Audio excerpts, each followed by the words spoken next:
Aim right, achieve big at KR Mangalam University.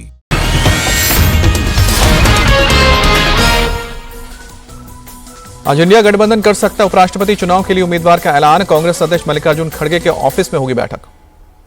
Maharashtra के governor CP Radhakrishnan होंगे NDA के उपराष्ट्रपति पद के उम्मीदवार। बीजेपी संसदीय दल की बैठक में फैसला।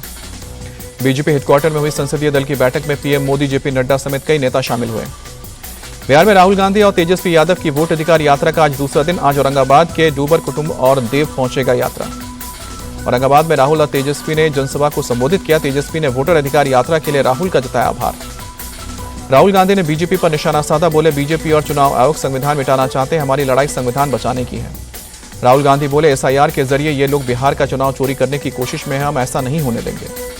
कांग्रेस चीफ खड़गे ने पीएम को बताया चोर। कहा कि ये आपके वोट और युवाओं की नौकरी चुराते हैं, इनको हटाना जरूरी। वोटर अधिकार यात्रा में तेजस्वी यादव बोले, वोट की चोरी नहीं, डकैती हो रही है, जनता के वोट को हम खत्म नहीं होने देंगे। वोटर अधिकार यात्रा में शामिल हुए आरजेडी चीफ लालू यादव कहा कि बीजेपी को भगाइए और हमें जिताइए, लोकतंत्र बचाने के लिए सभी को इकट्ठा होना है। राहुल का नाम लिए बिना चुनाव आयोग का निशाना। मुख्य चुनाव आयुक्त ने कहा कि प्रेजेंटेशन में दिखाया डेटा हमारा नहीं, वोट चोरी के आरोपों पर हलफनामा दे या देश से माफी मांगे। बीजेपी दलों के आरोपी का चुनाव आयोग ने दिया जवाब। प्रेस कॉन्फ्रेंस में बोले मुख्य चुनाव आयुक्त, एसआईआर की शुरुआत बिहार से की गई। ज्ञानेश कुमार बोले, मतदाता सूची में गड़बड़ियों की जानकारी पार्टियां दें, संवैधानिक कर्तव्य से पीछे नहीं हटेंगे। मुख्य चुनाव आयुक्त का बयान, ना पक्ष ना विपक्ष, हमारे लिए सब बराबर है, वोट चोरी जैसे गलत शब्दों का इस्तेमाल ठीक नहीं। पश्चिम बंगाल में भी एसआईआर होगा, बांग्लादेशी वोटर्स को किया जाएगा बाहर, मुख्य चुनाव आयुक्त ने जानकारी दी। बीजेपी प्रवक्ता जाफर इस्लाम ने चुनाव आयोग ने राहुल गांधी को एक्सपोज कर दिया। चुनाव आयोग ने राहुल से हलफनामा देने के लिए और माफी मांगने को कहा। आरजेडी सांसद मनोज झा बोले, चुनाव आयोग ने ज्वलंत सवालों का जवाब नहीं दिया। कांग्रेस के नेता दिग्विजय सिंह को चुनाव आयोग की निष्पक्षता पर संदेह। कहा कि सवालों का जवाब देने के बजाय हम पर आरोप लगा रहे हैं। अखिलेश ने चुनाव आयोग के खिलाफ मोर्चा खोला। हलफनामे के साथ शिकायत नहीं मिलने की बात पर पलटवार किया। रिसीव हुए शपथ पत्र की कॉपी दिखाई। समाजवादी पार्टी प्रमुख अखिलेश यादव ने 8 वोट डालते युवक का वीडियो शेयर किया। लिखा, कहा चुनाव आयोग को चुनौती देता एक भाजपाई, चुनाव आयोग से मांगा जवाब। समाजवादी पार्टी की लोकतंत्र बचाओ साइकिल यात्रा आज ग्रेटर नोएडा से दिल्ली तक होगी। कोपरनिकस मार्ग में समाजवादी पार्टी के कार्यालय तक जाएगी। बिहार के डिप्टी सीएम सम्राट चौधरी बोले, गांधी और लालू फैमिली को जनता ब्लैकलिस्ट कर चुकी है, अब कभी मौका नहीं देगी। प्रशांत किशोर का बयान, बोले भारत के चुनाव आयोग को यह बताना होगा कि गलत मतदाताओं के नाम जोड़े गए थे या नहीं। असम विधानसभा के डिप्टी स्पीकर नुमल मोमीन बोले, राहुल गांधी मोहम्मद अली जिन्ना की तरह काम कर रहे हैं।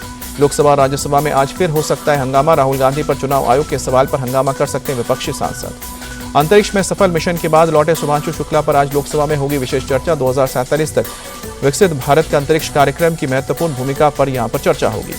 चीन के विदेश मंत्री वांग यी आज अपनी यात्रा पर दिल्ली पहुंचेंगे। गलवान घाटी के संघर्ष के बाद चीनी विदेश मंत्री की यह पहली यात्रा है। चीनी विदेश मंत्री वांग यी आज शाम को 6 बजे विदेश मंत्री एस जयशंकर से मुलाकात करेंगे। कल पीएम मोदी से मिलेंगे चीनी विदेश मंत्री। सीएम योगी से मुलाकात पर बोली सपा की निष्कासित विधायक पूजा पाल, आगे क्या करूंगी अभी तय नहीं है, लेकिन मैं जनसेवा करना चाहती हूं। अखिलेश यादव पर पूजा पाल ने साधा निशाना। कहा कि मायने रखता है कि सीएम की कुर्सी पर कौन बैठा है, अपराध को बढ़ावा देने वाला या कम करने वाला। पीएम मोदी ने द्वारका एक्सप्रेसवे के दिल्ली सेक्शन का उद्घाटन किया। अर्बन एक्सटेंशन रोड 2 की शुरुआत की। दोनों रोड बनाने वाले वर्कर्स से मिले पीएम मोदी, कुछ निजी और कुछ कंस्ट्रक्शन से जुड़ी बातें की। पीएम मोदी ने आप पर निशाना साधा। बोले, पिछली सरकार ने दिल्ली को बर्बाद किया, पहले हम गड्ढे भरेंगे फिर विकास दिखेगा। राजस्थान के अलवर में नीले रंग के ड्रम में मिला युवक का शव। मकान मालिक का बेटा, मृतक की पत्नी और 3 बच्चे लापता। पुलिस कर रही है मामले की जांच। दिल्ली के सुल्तानपुर इलाके में चाकूबाजी की वारदात। एक दिन पहले हुए विवाद को लेकर कुछ लोगों को 2 युवकों पर किया हमला, एक की हालत गंभीर। मेरठ में सेना के जवान की पिटाई का वीडियो आया सामने। भूनी टोल प्लाजा पर जाम का विरोध करने पर कर्मचारियों पर पिटाई का आरोप। यूपी के कुशीनगर में मेडिकल कराने गए 2 पक्ष आपस में भिड़े। गांव के जमीनी विवाद में पहले भी दोनों पक्षों में झड़प हुई थी। एमपी के सतना में बड़ा हादसा टला। चढ़ाई करते समय ट्रक का ब्रेक फेल हुआ, पीछे आने पर कई गाड़ियों में टक्कर मारी। गुजरात के वलसाड में एनकाउंटर के बाद मर्डर केस का वांटेड बदमाश अशफाक गिरफ्तार। पकड़ने गई सूरत की पुलिस क्राइम ब्रांच की टीम पर हमला हुआ।